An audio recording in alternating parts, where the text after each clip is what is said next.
with the latest in high-octane metal. Metal Moose. You've been weighed, you've been measured, you've been found wanting. Metal Moose. For the latest in high-octane metal. Metal Moose.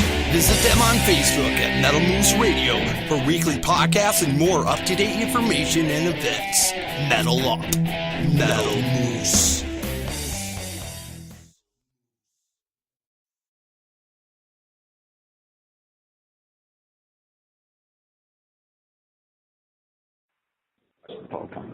Hello? Hi, Lisa. It's Glenn and Graham from the Blackcloud Syndicate. Hi. How you guys doing? Good. How are you? Good. Trying to stay dry. We're getting a lot of rain down here. We're getting a little bit up here today, too, although we're quite a distance apart from each other. Weird how that is, huh? Pardon me? Yeah. I said weird how that is. We're getting it from the Gulf, and you're probably getting it from somewhere else. Yeah, I think a lot of ours comes probably, where do we say our rain comes from? The Atlantic? I just know it comes from up. There you go. It comes from the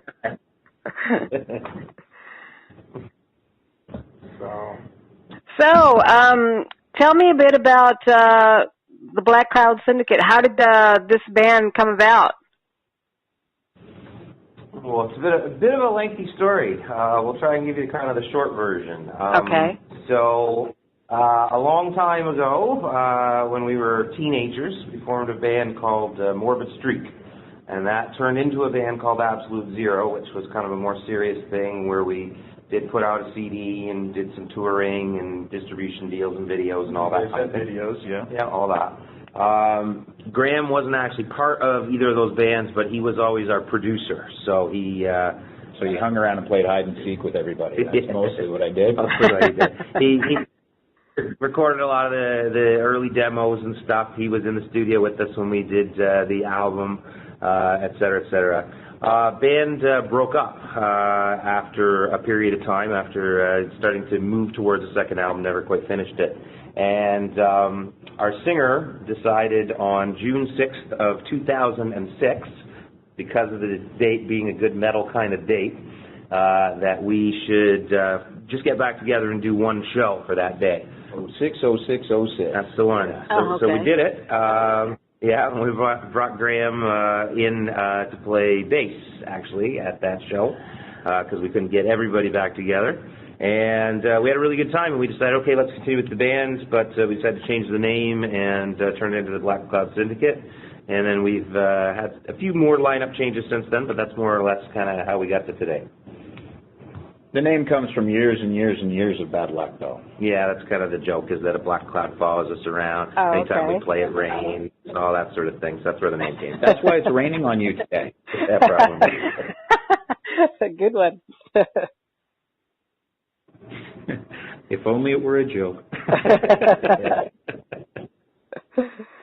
So now, what are your musical influences that help you create the sound that you have now? Well, so I think we like to think that our basic building block is probably thrash. We kind of all grew up and we're really discovering our own music around the same time as the big four thrash bands came out. I think there's definitely a heavy element of hardcore in what we do. Several of the guys in the band listen to a lot of hardcore, but then it kind of goes all over the place from there. Our rhythm guitar player primarily listens to black and death metal, although I don't think you hear much of that in what we write. Not really. He's very precise with his playing, right? So yeah, I think that's how it comes through. It may come from there as well. He's a bit of a machine. Yeah, so he's a little more rock and roll in terms of his playing style. Yeah, I'd agree with that. I'll let Graham speak to his own individual influences, which are probably the most far off from everybody else in the band. Well, I was inspired to start playing music by Sting and the Police, right? So I actually wanted to play bass before I wanted to play anything else, and of course my parents, being responsible people, said, learn the guitar first and then you can try the bass. So for years and years and years I was a guitar player, a singer in more of an alternative band. So, I'll cite people like, U2 and Lyle Lovett and Rio Statics, who you may not have heard of. I don't know. They're a Toronto band anyway, as some of my major influences. A lot more of the alternative rock and pop side of things for me, really. And I'm Suicidal Tendency and Exodus and Propane, and occasionally I, wander off into sort of underground hip-hop territory. Was it hard to come together, two different bands, to create the Blackcloud Syndicate? Because you both come from, like two different sounds and different ideas. I think typically that the way a good band works is it's a question of shared vision, right? Mm-hmm. And if you've got a good solid vision for how a band is going to work, then the rest of it just becomes a question of, do you like the vision that is being expressed in the band, or do you not? I know this band has, as Glenn said, I've always been associated with his bands. We've been best friends for more than a quarter century now. A million years. A million years. We actually had in the interim another band called Gutshot, which is more of a rap hip-hop metal hybrid. So that was another thing where it was just, sort of an excursion, right? So we've explored a few different musical areas. At this point, this band plays thrash. Everybody who's in the band enjoys hanging out with each other and enjoys playing the music and enjoys developing new songs together. And that's it. I think it's a question of, even though we have diverse influences, we all have pretty open minds, except for Blair, about music. So, it's a question of, we don't want to sound like Metallica. We don't want to sound like anybody else in particular. We want to sound like all of our disparate influences. I've switched to bass. I was on guitar in this band when for a few years now, and I switched to bass a couple of years ago, and I'm bringing a lot of influences to the bass work that I don't think has ever really been in this band before, because like Glenn said, my influences are very different. Like I would say, as far as a bass player is concerned, I said earlier, Sting was a major influence. Mm-hmm. I've recently discovered that Peter Hook from New Order is actually a major influence in how I construct bass parts and how I do stuff. Uh-huh. And Adam Clayton from U2 also. I go for a lot of bottom end, sometimes a little more than the guys like. Glenn's gesturing, it's a lot more. We've had some debates. Unfortunately for them, I'm the mixer too, so, things get a little fat. Right. The bottom line is, because we enjoy hanging out with each other and because we enjoy the collaboration as it's coming, it really hasn't been that hard to bring all these different guys together and make what I think is a relatively unified sound. Right, so each person has their own little say, or you have one person that writes, one person that, or is it all like a little bit of everything from everybody? From a writing perspective, we've kind of made some changes to some degree about how we're writing lately, because we sort of went through a lineup revamp. We put out an EP in 2013, mm-hmm. And Graham was playing guitar then. We had another guy on bass and another guy playing lead guitar. So that bass player and that lead guitar player both moved on to other things. We're still good friends with both of them. Yeah. And then we brought in essentially two new guitar players, and Graham switched to bass. From a writing perspective, I do, at this point, most of the lyrics. Our lead player, Danny, we have one song that we plan to put on the next album that Danny's the primary lyric writer. Everything else is pretty much me. And then from a songwriting perspective, people bring riffs when they have riffs. I write, a portion of the riffs. Danny writes some stuff. The EP we have out right now, the main song, that's called Head Full of Hornets. That's pretty much Danny's song. I did some of the arranging on it, and our singer Miko had some arrangement ideas.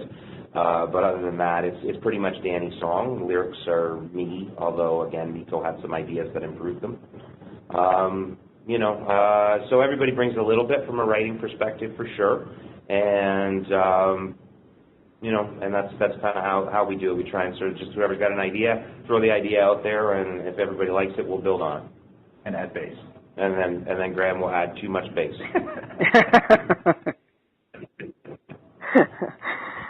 So, as I understand it, you put out a new song. So let's talk about that. Okay, yes, that's the one I was talking about there, Head Full of Hornets. Yeah, so the last EP we did, it had been quite a while since we put anything out because we've been going through the lineup changes. So we decided, all right, let's do a quick and dirty EP that's not going to take us, a long time to write because we really just wanted to record something with the new lineup. So we went with this concept of something new, something old, something borrowed, zero sold. And so the idea was something new, one new song, something old would be a re-recording of one of our old songs, and then something borrowed, do a cover song. And then we added some bonus tracks, which were other recordings of old songs, the way the new band plays them. Yeah, when we talk about the older songs, they were songs that have been recorded by Absolute Zero back in the 90s, so this is not like we re-recorded stuff from our 2013 EP. No, it's much older. We weren't recycling that new. but we still played some of that stuff live because people, followed us from Absolute Zero to here. Exactly. So, to answer your original question, the new song, it's called Head Full of Hornets. So Danny was the primary writer. He kind of brought it in, and I'd had this chorus around this idea of Head Full of Hornets of, this person that you could see. You can pass by them on the street and have no idea that there is rage screaming around inside their head looking for a way to get out. And so I had the chorus, didn't have anything else. Danny brought this song and everything just came easily in terms of the rest of the lyrics from that point. And that's really what it's about. It's about these kind of random attacks. They're not necessarily political. They're not necessarily anything other than there are people who unfortunately have a wire that is loose that causes them to want to lash out at the world and cause pain and misery. School shootings, the thing in Las Vegas, people that, set off bombs, all these types of things, and how difficult it is to just identify when somebody is going to turn into this, change from being a regular person to suddenly being a monster. And the damage that gets done. And then to some degree it also talks a little bit about the fact how everybody, because everything's political these days, as soon as one of these things happens, everybody wants to politicize it. The left wants to say, well, it's because of gun laws. And the right wants to say, well, it's because of lax immigration laws. And it's probably none of those things most of the time. Most of the time it's probably, it's not going to sound politically correct, but somebody has a screw loose is really the driver, regardless of what they say the reason is, right? Right, yeah. So as I understand as you can tell, go ahead. Go ahead. I was just going to say, so as you can tell, we always go for light and happy topics in the lyrics. Glenn keeps it light. That's what we like to do. No, I was going to say is, as I understand it, that you're working on a full-length new album. So tell me about that. Tell me the influences and sounds and everything that you're and your ideas on this new album. I'm getting the point. Graham gets to go this time. Well, we've been working on, I think we got about 6 or 7 songs that are in various stages of completion. I know Glenn's got a couple more sets of lyrics that are looking for a home, and I think Danny and Blair have some riffs that are starting to be put together and starting to gel. I'd say it's a pretty diverse record, but it's been a lot of fun for the last 9. When did Danny join? Has it been a whole year? Yeah, maybe a year and a half. Sounds right. It's probably a year. It's been a lot of fun learning how the disparate elements in this band gel. Like I said earlier, you got Blair, who plays really, really tight in terms of the guitar, and Danny's a lot looser. So finding the ways to make their guitar styles work together has been interesting. It's a bit of a different mix than what the band was on the previous album, and the EP that we did, as Glenn said, was quick and dirty. So it was mostly older songs played through this filter of the new set of guys. Now it's all new songs coming from different areas, so I think it's a little, dare I say, broader than it was before.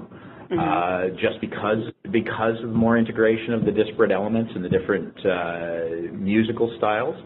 Well, we're writing to this band now, right? I mean, that's really what it boils down to. Is the new album is for these 5 guys and what ideally is going to work for these 5 guys and the talents they have. So yeah. So every time you have new people, you're gonna get a new sound. But I think it still sounds like us. Oh, it's still definitely the Blackcloud. It's still thrash. It's still hardcore. It's still absolutely the things that make us get up in the morning. Yeah, it's not a Carlos Santana record all of a sudden. It's definitely the Blackcloud Syndicate. There's elements that will are absolutely flowing through, right? I mean, at this point, Miko's on vocals just like he has been for many years. Glenn's on drums just like he has been for many years.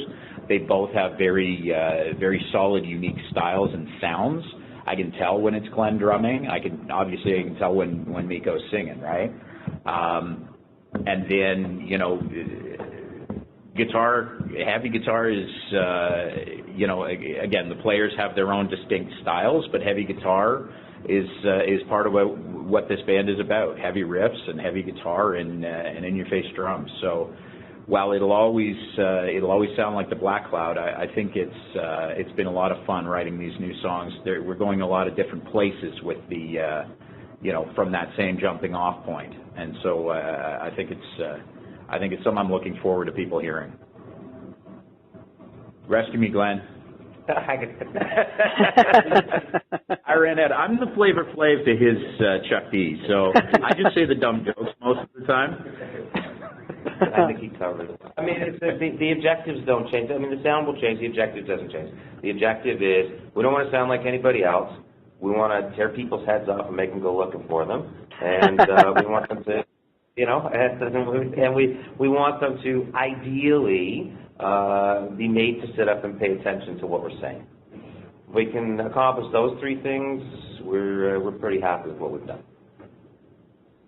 So with that in mind, any future tour dates for the summer and for the fall?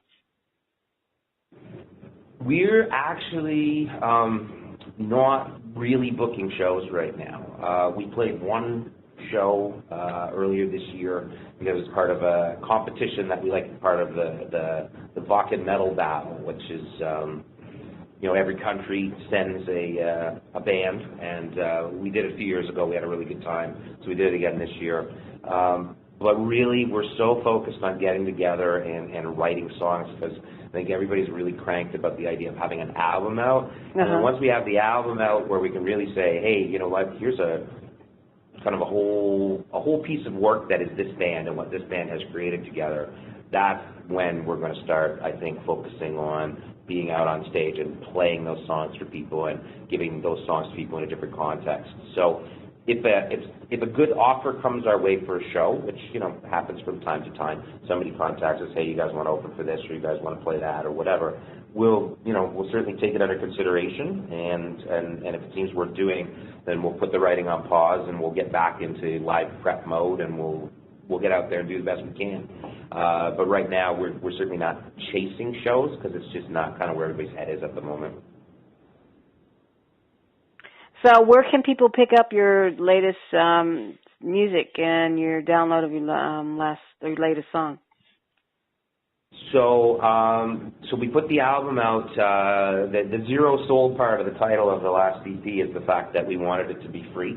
We wanted it to be kind of a thank you for the people that stuck with us for 4 years of lineup changes and all that kind of stuff. So we have a Bandcamp site. It's just bandcamp.com/The Blackcloud Syndicate.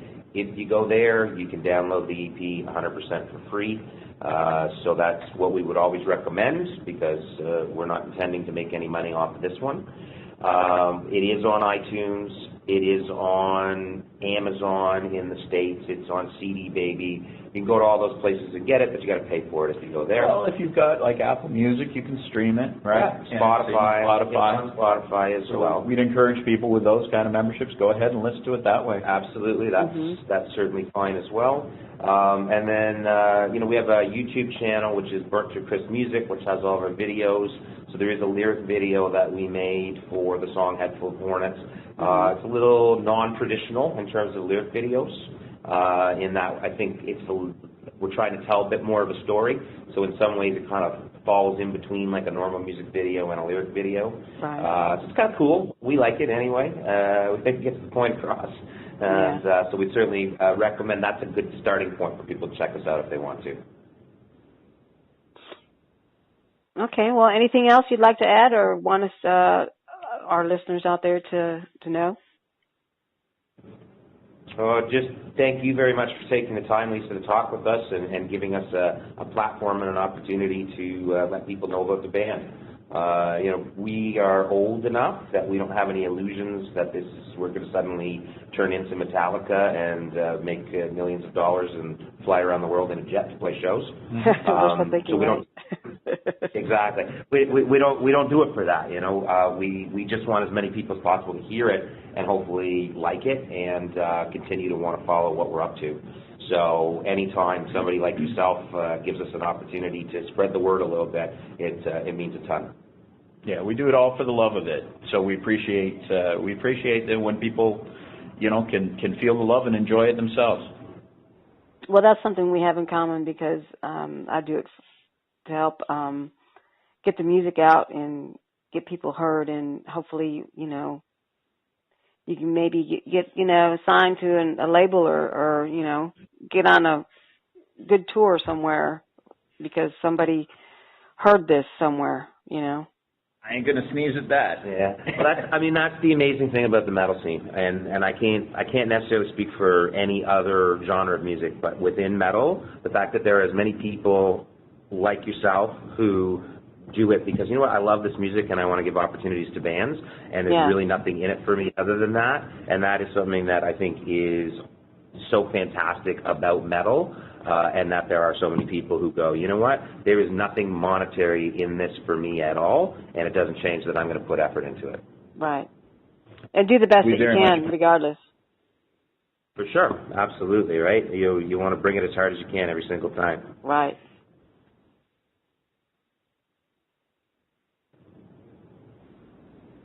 All right, guys. Well, thanks for taking your time and setting aside a little phone conversation with me, and gosh, I'm excited to hear this new album that you guys are coming out with, and hopefully you'll make it to the States down in Texas anyways.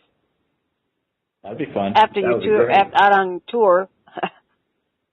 That would be awesome. Thanks, Lisa. This has been really fun. Yeah, it's been a complete pleasure. Thank you so much, Lisa. All right. Thanks, guys. Have a great evening. You too. Thanks. Bye. Okay. Bye-bye. Bye.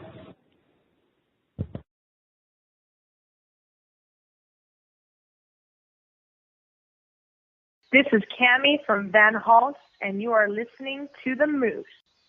Hey, Metal Moose. It's the other Metal Moose, Matty J from Psychostick. Just calling to say, Moose. Hey, this is DJ from Revel 9, and you're listening to the Metal Moose. This is Chris from Olathe, calling you from Cleveland, Ohio. You are listening to Metal Moose Radio, Chicks That Rock program, and the Metal Moose is on the loop. Crank it up, man. It's metal.